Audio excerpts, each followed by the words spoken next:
नमस्कार, स्वागत है आप सभी का एवन उत्तर प्रदेश में। मैं हूं आपके साथ हर्षदा जोशी। आइए नजर डाल लेते हैं इस वक्त की हेडलाइंस पर।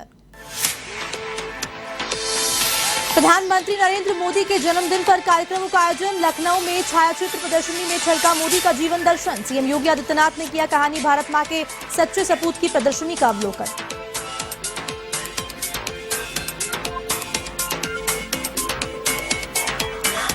गोरखपुर दौरे पर रहे भाजपा प्रदेश अध्यक्ष भूपेंद्र सिंह चौधरी। पार्टी कार्यकर्ताओं ने किया जमकर स्वागत। गोरखपुर मंडल के कार्यकर्ताओं से किया संवाद।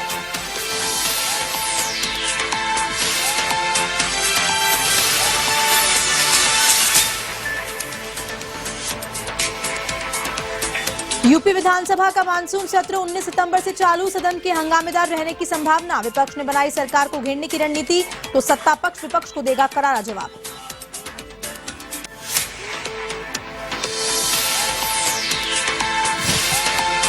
हरदोई में जीएसटी टीम की बड़ी कार्रवाई। सेठ मुंशीलाल कुमार ज्वेलर्स की दुकान से किया 70 लाख का सोना और 32 किलो चांदी सीज। जीएसटी टीम कर रही है सर्च और पूछताछ।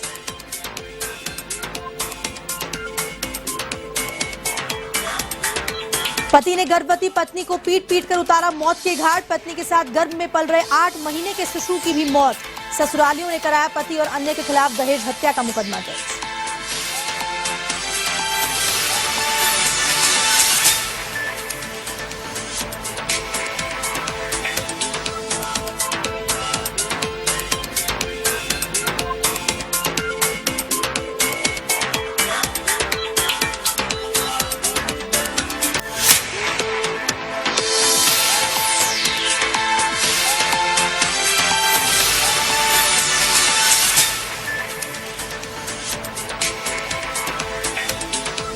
अब खबरें विस्तार से। प्रधानमंत्री नरेंद्र मोदी के जन्मदिन पर देश भर में कई कार्यक्रमों का आयोजन किया जा रहा है। इसी के तहत यूपी के लखनऊ में भी छायाचित्र प्रदर्शनी का आयोजन हुआ, जिसमें सीएम योगी आदित्यनाथ ने शिरकत की। इस दौरान सीएम योगी ने कहानी भारत मां के सच्चे सपूत की प्रदर्शनी का अवलोकन किया। साथ ही प्रधानमंत्री नरेंद्र मोदी को जन्म दिवस पर शुभकामनाएं दी। आपको बता दें कि लखनऊ में प्रधानमंत्री नरेंद्र मोदी के जन्मदिन की 72वीं वर्षगांठ के अवसर पर उनके जीवन के विविध पहलुओं से परिचय कराती छायाचित्र प्रदर्शनी का आयोजन किया गया है।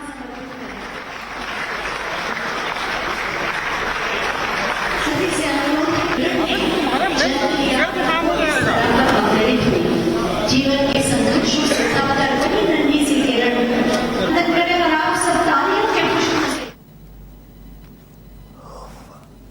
आज पूरा देश आदरणीय प्रधानमंत्री जी का 72वां जन्मदिन अनेक कार्यक्रमों के साथ उत्साह और उमंग के साथ मना रहा है। और इस अवसर पर मुझे भी आप सबके साथ इस छायाचित्र प्रदर्शनी में सहभागी होने का अवसर प्राप्त हो रहा है। मैं इस अवसर पर पूरे प्रदेश वासियों को आदरणीय प्रधानमंत्री जी के 72वें जन्मदिन के अवसर पर हृदय से बधाई देते हुए आदरणीय प्रधानमंत्री जी के स्वस्थ और दीर्घ जीवन की कामना करता हूं। हम सब जानते हैं कि उत्तर प्रदेश के विकास की यात्रा में आदरणीय प्रधानमंत्री जी ने विगत 8 वर्ष के अंदर जो योगदान दिया है, वह हम सब के लिए इसलिए भी अत्यंत प्रेरणादायी है कि जब भारत की वर्तमान विकास यात्रा को हम देखते हैं तो इस विकास यात्रा का शुभारंभ अविनाशी काशी से हम देख सकते हैं। प्रधानमंत्री नरेंद्र मोदी के जन्म दिवस पर फतेहपुर के डाइट में सेवा पखवाड़ा शुरू हुआ। इस मौके पर लगाई प्रदर्शनी का शुभारंभ भी किया गया। कार्यक्रम का उद्देश्य प्रधानमंत्री के व्यक्तित्व एवं कृतित्व पर प्रकाश डालना रहा। केंद्रीय मंत्री साध्वी निरंजन ज्योति ने फीता काट कर कार्यक्रम का शुभारंभ किया। इस दौरान प्रदर्शनी का अवलोकन कर केंद्रीय मंत्री ने प्रधानमंत्री की पुस्तक का विमोचन किया। इसी के साथ ही लोगों को मिठाई खिलाकर नरेंद्र मोदी का जन्मदिन मनाया गया। धीरे-धीरे आदरणीय के बारे में एक गैलरी लगाई गई है। बाईं साइड से धीरे धीरे आदरणीय सांसद महोदय, आदरणीय प्रधानमंत्री नरेंद्र भाई मोदी जी के जन्मदिन पर आज से सेवा पखवाड़ा शुरू हो रहा है, जिसमें पूरे देश में युवा मोर्चा द्वारा रक्तदान का आयोजन हुआ। प्रशासन की तरफ से भी इस जन्मदिन को विभिन्न कार्यक्रमों के माध्यम से मनाया जा रहा है। इस हॉल में माननीय प्रधानमंत्री जी के बहुत सारे काम और उनके अनसुनी कहानियों को प्रदर्शित किया गया है। मुझे लग रहा है कि इन कहानियों को माननीय प्रधानमंत्री जी के जीवन पर लिखित पुस्तक को जो पढ़ेंगे उनको अपने आप में कभी भी हताश और निराश होने का अवसर नहीं है। कन्नौज जिले अस्पताल में प्रधानमंत्री नरेंद्र मोदी के जन्मदिन पर समाज कल्याण राज्य मंत्री असीम अरुण ने रक्तदान शिविर का आयोजन किया। इस दौरान फीता काट कर रक्तदान शिविर शुभारंभ किया, जिसमें भाजपा कार्यकर्ताओं ने बढ़ चढ़कर भाग लिया।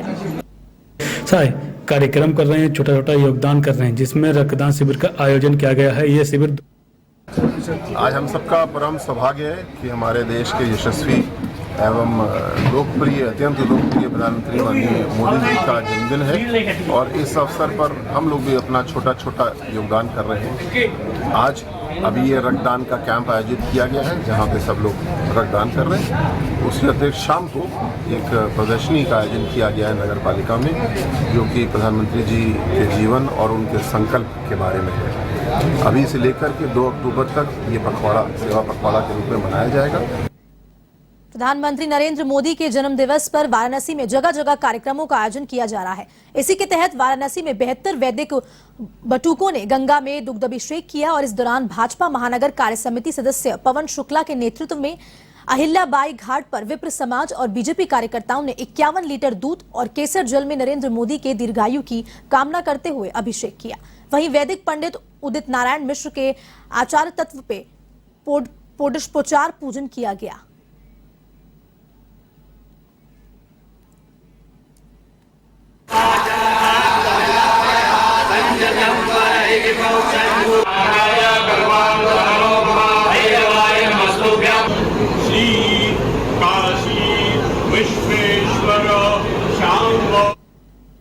शहीदों की नगरी शाहजहांपुर में प्रधानमंत्री नरेंद्र मोदी का धूमधाम से जन्मदिन मनाया गया। इसी के चलते लोगों ने प्रधानमंत्री नरेंद्र मोदी की दीर्घायु के लिए प्रार्थनाएं की।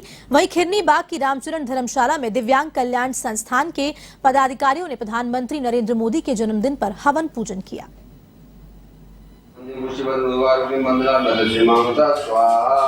ओम त्र्यंबकं यजामहे सुगन्धिं पुष्टिवर्धनं उर्वारुकमिं वन्दनात् नरसिंहां स्वाहा। उत्तर प्रदेश में भारतीय जनता पार्टी के नए प्रदेश अध्यक्ष भूपेंद्र सिंह चौधरी अपना दायित्व संभालने के बाद पहली बार गोरखपुर पहुंचे, जहां जिले की सीमा में प्रवेश करते संबंधित क्षेत्र के कार्यकर्ता, पदाधिकारी और विधायकों से उनका जमकर स्वागत किया। इस दौरान भूपेंद्र सिंह चौधरी भारतीय जनता पार्टी के क्षेत्रीय कार्यालय गए। वहीं इसके बाद गंभीर नाथ परीक्षा गृह में गोरखपुर मंडल के कार्यकर्ताओं से संवाद किया, साथ ही सभा को भी संबोधित किया। इस दौरान पार्टी के क्षेत्रीय अध्यक्ष धर्मेंद्र सिंह, पूर्व राज्यसभा सांसद शिव प्रताप शुक्ला और राज्यसभा सांसद डॉक्टर राधा मोहन दास अग्रवाल के घर पर जाकर औपचारिक मुलाकात की और सर्किट हाउस में आयोजित पत्रकार वार्ता में ये कहा कि भारतीय जनता पार्टी नगर निगम टाउन एरिया के सभी निकाय के पदों पर चुनाव लड़ेगी। आपसे 2019 में सारे दल हमारे खिलाफ होते, एक तरफ बीजेपी थी, एक तरफ सारे दल। लोकसभा चुनाव में कोई चुनौती होगी नहीं।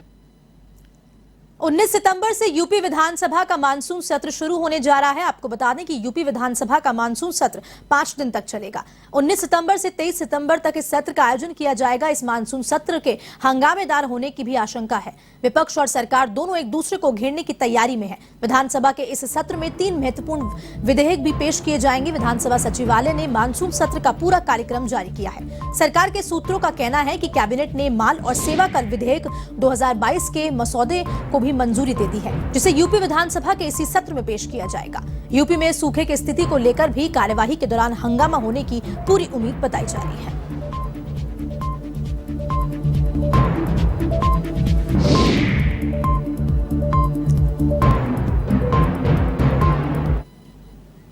खबर यूपी के हरदोई से है, जहां मल्लावा कस्बे के सरफराज सेठ मुंशीलाल शैलेंद्र कुमार ज्वेलर्स की दुकान पर जीएसटी टीम ने छापेमारी मारी है। और आपको बता दें कि टीम ने करीब 70 लाख रुपए का सोना और 32 किलो चांदी सीज की। जानकारी के अनुसार ज्वाइंट कमिश्नर अखिलेश कुमार सिंह और संजय आर्य के नेतृत्व में इस पूरी कार्रवाई को अंजाम दिया गया है।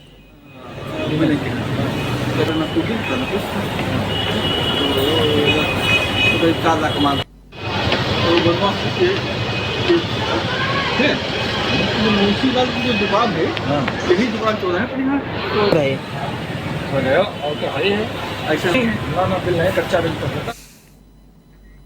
अब खबर यूपी के लखीमपुर खीरी से है, जहां भीरा थाना इलाके में से सनसनीखेज वारदात सामने आई है। आपको बता दें कि बदमाशों ने घर में घुसकर युवती से रेप का प्रयास किया और सफलता नहीं मिलने पर युवती की जमकर पिटाई की। साथ ही धारदार हथियार से हमला कर घायल कर दिया। घायल युवती को परिजनों ने हॉस्पिटल भर्ती कराया, जहां इलाज के दौरान युवती की मौत हो गई।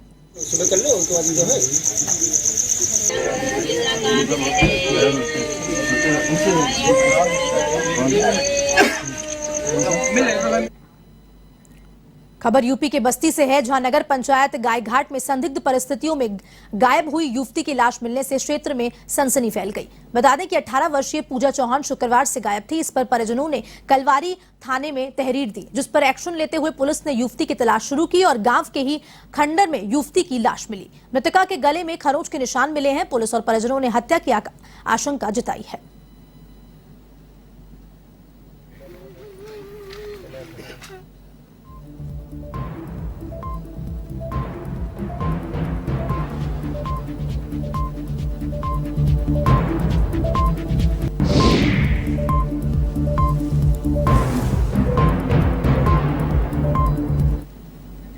अब हापुड़ से खबर है, जहां बाबूगढ़ कोतवाली क्षेत्र में रेलवे ट्रैक के किनारे शव मिलने से क्षेत्र में सनसनी फैल गई। वहीं सूचना पर पुलिस मौके पर पहुंची और शव को कब्जे में लेकर पोस्टमार्टम के लिए भेज दिया गया। आपको बता दें कि पुलिस हत्या और आत्महत्या दोनों पहलुओं पर जांच कर रही है। पुलिस का ये कहना है कि पोस्टमार्टम रिपोर्ट आने के बाद ही मामले का खुलासा हो सकेगा।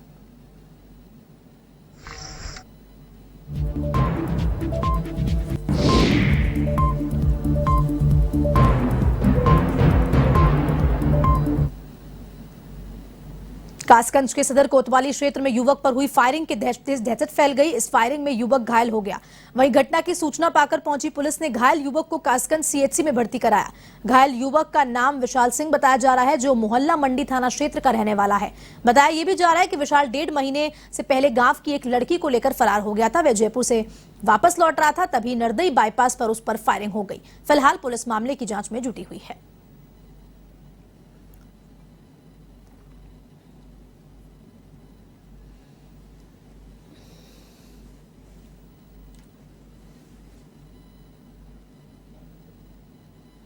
ये अभी सूचना मिली थी पुलिस को कि एक व्यक्ति को बाईपास पे गोली मारी गई है। तत्काल सूचना पर पुलिस बल पहुंचा और घायल को लेकर अस्पताल में भर्ती कराया गया। पूछने पर उसने बताया कि मेरा नाम विशाल सनेफ मुनेंद्र है और ये बिलराम का रहने वाला है और इसको गोली लगने की। अगली खबर की ओर, फर्रुखाबाद में दहेज हत्या की भेंट चढ़ी बेटी का परिवार इंसाफ मांगने लखनऊ पहुंचा है, जहां वे सीएम योगी आदित्यनाथ की सरकार के अधिकारियों से न्याय की गुहार लगा रहे हैं। इंसाफ की आस में लखनऊ पहुंचे रविवार परिवार के सदस्यों ने मीडिया से बातचीत में अपनी शिकायत भी दर्ज कराई। उन्होंने कहा कि मधु दरवाजा थाना क्षेत्र निवासी नगीना को कुछ दिन पहले ही उसके पति और ससुराल वालों ने बुरी तरह से मारा पीटा था, जिससे महिला के गर्भ में पल रहे 8 महीने के मासूम की मौत हो गई और गंभीर घायल महिला को लखनऊ के एरा अस्पताल में भर्ती कराया गया था, जहां इलाज के दौरान उसकी मौत हो गई। पीड़ित परिवार ने कहा है कि ससुराल पक्ष की ओर से अपाचे बाइक और मकान की डिमांड की जा रही थी, जिसे पूरा नहीं करने के चलते उन्होंने महिला की हत्या कर डाली।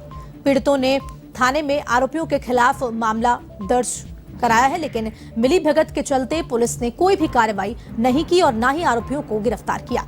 अब आरोपियों की ओर से उन्हें भी धमकियां दी जा रही है।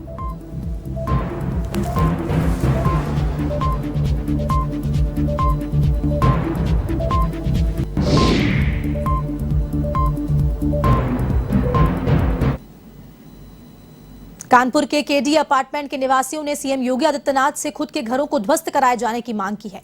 उन्होंने किदवई नगर स्थित अपार्टमेंट के चारों तरफ इसे ध्वस्त करने की मांग वाले बैनर भी लगाए गए और शनिवार को विरोध प्रदर्शन किया। प्रदर्शनकारी लोगों ने कहा कि वे केडीए यानी कि कानपुर विकास प्राधिकरण के भ्रष्टाचार से परेशान हो चुके हैं और बिल्डिंग निर्माण में भ्रष्टाचार के चलते इसके निर्माण में नियमों का भी पालन नहीं किया गया। साथ ही साथ अपार्टमेंट के पिलरों में भी दरारें आने लगी हैं और दीवारों से पानी निकलने की शिकायत भी है, जिसे लेकर प्राधिकरण में उनकी ओर से पिछले कई महीनों से शिकायत भी दर्ज कराई जा चुकी है, लेकिन वहां भी उनकी कोई सुनवाई नहीं हो रही, जिसके बाद अब खुद फ्लैट मालिकों ने अपने आवास को गिराने की सीएम योगी आदित्यनाथ से गुहार लगाई। योगी जी ध्वस्त करा दीजिए हमारा अपार्टमेंट, ऐसा हम नहीं। मैं जोन 4 किदवई नगर स्थित कानपुर विकास प्राधिकरण का रेजिडेंशियल एरिया में यहाँ के लोगों का कहना है योगी जी ध्वस्त करा दीजिए हमारा अपार्टमेंट। अगर मैं बात करूँ यहाँ पे तमाम से यहाँ पे जो चर्चाएं चल रही हैं वो इस बात की चर्चाएं चल रही हैं कि यहाँ पे एक बड़ा भ्रष्टाचार सामने आया है केडीए के रेजिडेंशियल अपार्टमेंट के अंदर, जहाँ पे कई तरीके के पानी रिस रहा है। और ये देखिए एक दूसरा पोस्टर भी लगा, अपार्टमेंट के बीम में दरार, दीवारों से रस रहा है पानी, टाइल्स मचा रही, खड़खड़ का शोर, फर्श से लेकर अर्श तक चला है सिर्फ केडीए अफसरों का भ्रष्टाचार पर जोर। 4 साल के इस अपार्टमेंट कंप्लीट होने के बाद में जो यहाँ पे तमाम तरीके की जो कमियां आई हैं, जस्ट सिर्फ और सिर्फ महज 4 सालों के अंदर जो कमियां आई हैं वो ये कमियां हैं कि यहाँ पे पानी रिस रहा है और तमाम तरीके की जो टाइल्स हैं वहाँ की आवाज़ें जो है खड़खड़ कर रहा है। मेरे साथ इस वक्त अपार्टमेंट के तमाम रेजिडेंशियल जो है यहाँ पे मौजूद हैं, उनसे बात करने की कोशिश करेंगे। क्या पूरा मामला है जो सुबह से इतनी गर्मा गर्मी चल रही है, क्या कहना चाहेंगे? पूरा मामला क्यों और किस लिए? ये मामला यहाँ पर इसलिए आपको इतनी भीड़ दिख रही है। देखिए यहाँ पर बीम में सब जगह पिलर में क्रैक आ चुके हैं जो हम लोग की जान हानि को बहुत हानि पहुँचा सकते हैं। कभी बिल्डिंग में कुछ भी हो सकता है कि दरारें आ चुकी है इतनी कि गिर सकती है बिल्डिंग। उसीलिए केडीए के अधिकारी आज आए जो हम लोग ने यहाँ पर बैनर लगा दिए। उच्च अधिकारी का इस पूरे मामले में क्या कुछ बोलना नहीं है कि किस तरीके से यहाँ पे जो आगे की जो है कार्रवाई होगी, अब किस तरीके से तैयार होगा, किस तरीके से इस समस्या का निदान पाएंगे? मैं बहुत लेटर भेजा, उसका कोई भी जवाब नहीं आ रहा है। आज फिर जब मीडिया आई तब आज ये अधिकारी लोग आए, वो कह रहे हैं कि हम उस समय थे ही नहीं जब ये बिल्डिंग तैयार हुई है। क्या कहना चाहेंगे पूरे प्रकरण को लेकर? देखिए थोड़ा सा टाइम तो हम आपको पूरी जानकारी दे रहे हैं कि जब से हम लोग यहाँ पर आए हैं तो समस्याओं का अंबार था, लेकिन हम लोगों ने प्रायोरिटी के हिसाब से 3 समस्याएं मुख्य रखी है। एक तो पानी बिल्कुल नहीं था यहाँ पर, नंबर 2 लिफ्ट नहीं थी, और तीसरी चीज़ जो थी वो क्रैक्स आ रहे थे। एक क्रैक्स एकदम से इतने बढ़ गए कि हम लोग बिल्कुल दहशत में आ गए। आप बीम में करीब बीमों और पिलर्स में मिला के लगभग 1000 क्रैक्स हैं। नीचे बेसमेंट में पानी बिल्कुल धार मार करके आता है। तो हम लोगों ने उन लोगों को चिट्ठी लिखी, बुलाया, तो ये लोग उसकी लीपा पोती में लगे रहे। सबसे पहले ये 2 बोर थे यहाँ पर, दोनों सूख गए, तो बोर के लिए लिखते रहे, तो 1 बोर इन्होंने कराना शुरू किया। आज तक 1 महीना हो गया, अभी तक नहीं हुआ। किसी भी दिन पानी नहीं आता है तो टैंकर खड़ा कर देते हैं, ये कर देते हैं। तो तीसरी सबसे बड़ी इंपॉर्टेंट चीज़ जो यहाँ पर हुई, फायर सिस्टम इतना डिफेक्टिव है यहाँ पर कि अगर फायर की गाड़ी अंदर आ ही नहीं सकती, गेट तोड़ा गया। आप उसका मतलब आप ये कहना चाहते हैं तमाम यहाँ पे जो है मानक को तार करके जो है ये पूरी बिल्डिंग बनाई गई है? तार करना एक अलग चीज़ है जिसमें भ्रष्टाचार हुआ। पूरे लेआउट को, पूरी डिजाइनिंग को इस तरह से चेंज कर दिया गया है कि जहाँ पर पैसा होना चाहिए वहाँ से पैसा चुरा लिया गया। जब हमें मान लीजिए देना चाहिए 100 रुपये, तो उन्होंने 10 रुपये दिया है, बाकी 90 रुपये का पता ही नहीं है। हम इनसे कह रहे हैं कि आप क्यों नहीं दे रहे हैं? कल वो साहब देखते हैं, रोज इंस्पेक्शन कर जाते हैं और पेपर में जाकर के दूसरे तरह का स्टेटमेंट दे देते हैं। तो हम लोगों की स्थिति इतनी खराब है, दहशत में जी रहे हैं। केडीए के वीसी तक से मिल चुके, कमिश्नर से मिल चुके। अब यहाँ के जो लोकल वीसी साहब का क्या कहना है? वीसी साहब का एक चीज़ है, आख्या दीजिए बस, इसके सिवा और कोई मतलब। हम लोग उनसे रिक्वेस्ट कर चुके, आकर के देखिए यहाँ पर, तो उनके पास समय नहीं है और उन्होंने लिख दिया आख्या दीजिए। ये थे मेरे साथ यहाँ के तमाम अपार्टमेंट के रेजिडेंट जिनका मानना है साफ तौर पे कि केडीए ने कहीं ना कहीं इनके साथ जो है बेईमानी और भ्रष्टाचार किया है इस पूरे अपार्टमेंट को लेके। और यहाँ के लोगों का ये मानना है कि इस पूरी बिल्डिंग को लेके रिकंस्ट्रक्शन होना चाहिए और इसको ध्वस्त करके दोबारा बनाई जानी चाहिए। कैमरामैन विशाल चौधरी के साथ मोहित गौर, A1 टीवी, कानपुर।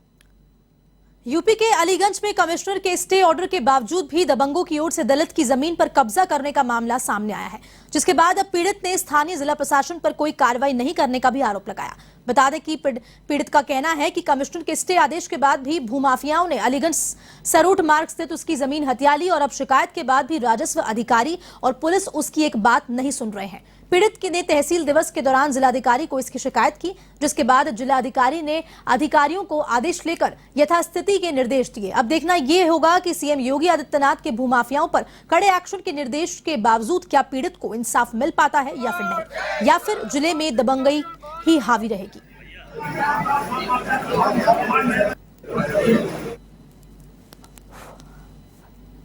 हमारा 4 नंबर है 1107, बीच में से जड़ा निकल गया है। थोड़ी जमीन हमारी उनके खेत में आ गई है जी, उनके खेत में आ गई है। वो जबरन किसान यूनियन के महासचिव है शाहब खान जबरदस्ती उस पर कब्जा कर रहा है, जान से मारने की धमकी दे रहे हैं। इस चक्कर में हमने इसकी एप्लीकेशन जो है डीएम साहब को दी है और एसडीएम साहब को कई बार हमने रुकवाने के लिए कहा, पुलिस हमारी सुनवाई नहीं कर रही है। जफर मोहम्मद मोहल्ला पूछा था, उन्होंने घेर रखी है और एक उनका पुत्र जो है वो किसान यूनियन से टच में है, जो कि उसके दबाव में आकर के कुछ अधिकारियों ने वो हमारा डिसीजन खिलाफ दे दिया, जबकि मैं अपना पक्ष लेकर के कमिश्नरी चला गया और वहाँ से मैंने ऑर्डर भी करा लिया है। और जब मैं काम रोकने जाता हूँ तो मुझे गाली गलौज करके धमकी दे करके मुझे। यूपी के कौशाम्बी में कड़ाधाम कोतवाली इलाके के ताजमल्लाहान गांव का 14 वर्षीय छात्र शुक्रवार स्कूल जाने के बाद से अब तक घर नहीं पहुंचा। परिजनों ने खोजबीन की लेकिन अभी तक कोई भी जानकारी नहीं मिल पाई है। रिश्तेदार और साथियों से भी पूछताछ की गई, बावजूद इसके छात्र का अभी तक कोई पता नहीं चला। मामले की जानकारी पुलिस को दे दी गई है। छात्र के लापता होने की खबर से इलाके में हड़कंप मचा हुआ है। मामले की सूचना मिलते ही कड़ाधाम कोतवाली पुलिस के साथ Sirathu CO doctor KG Singh भी टीम के साथ मौके पर पहुंचे और जानकारी दी। पुलिस अधीक्षक हेमराज मीणा ने बताया कि छात्र घर से स्कूल के लिए निकला था लेकिन घर नहीं लौटा। परिजनों की तहरीर पर मुकदमा दर्ज कर मामले की छानबीन की जा रही है। करीब 14 वर्षीय बालक है जो स्कूल जाने के लिए निकला था घर से और शाम तक घर पे नहीं आया। इसकी सूचना थाना कड़ाधाम पर दी गई। इसमें मुकदमा पंजीकृत किया गया है और सभी जगह इसकी जानकारी की जा रही है। वाराणसी जिला जज की अदालत में चल रही सुनवाई से पहले मुस्लिम पक्ष ने कोर्ट से गुहार लगाई है। पक्ष ने अदालत से 8 हफ्ते का समय मांगा है। केस को पोषणीयता को लेकर जिला जज की अदालत ने 12 सितंबर को फैसला सुनाया था और अब 22 सितंबर से जिला जज की अदालत में ट्रायल शुरू होने के आदेश दिए गए थे। मुस्लिम पक्ष ने सुप्रीम कोर्ट के आदेश का हवाला देते हुए कोर्ट से यह समय मांगा है।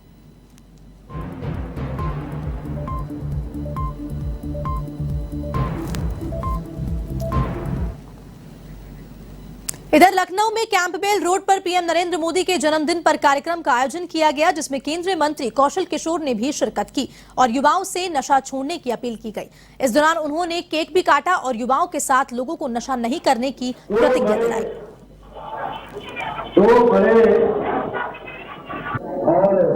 इसलिए मैं सबसे पहले आमंत्रित करता हूँ इस कार्यक्रम के आयोजक, इस इलाज प्रतिष्ठान के डायरेक्टर इधर बाराबंकी में भी पीएम नरेंद्र मोदी का जन्मदिन बड़े धूमधाम के साथ मनाया गया और सेवा पखवाड़े की शुरुआत की गई। इसके तहत जिला अस्पताल में रक्तदान शिविर का आयोजन हुआ और नगरपालिका टाउन हॉल में नमो प्रदर्शनी लगाई गई। महिला कल्याण और बाल विकास मंत्री बेबी रानी मौर्य ने दीप प्रज्वलित कर प्रदर्शनी का उद्घाटन किया। इस मौके पर भाजपा जिलाध्यक्ष और विधायक सहित कई जनप्रतिनिधियों के साथ पार्टी कार्यकर्ताओं ने भी शिरकत की। जब पूरे देश के अंदर दुनिया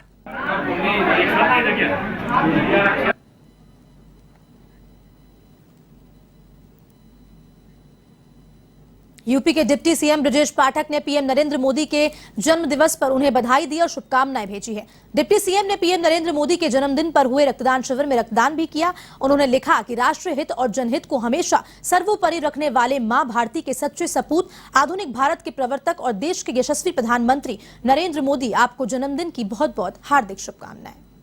सभी कार्यकर्ताओं के लिए बहुत ही गौरवशाली दिन है।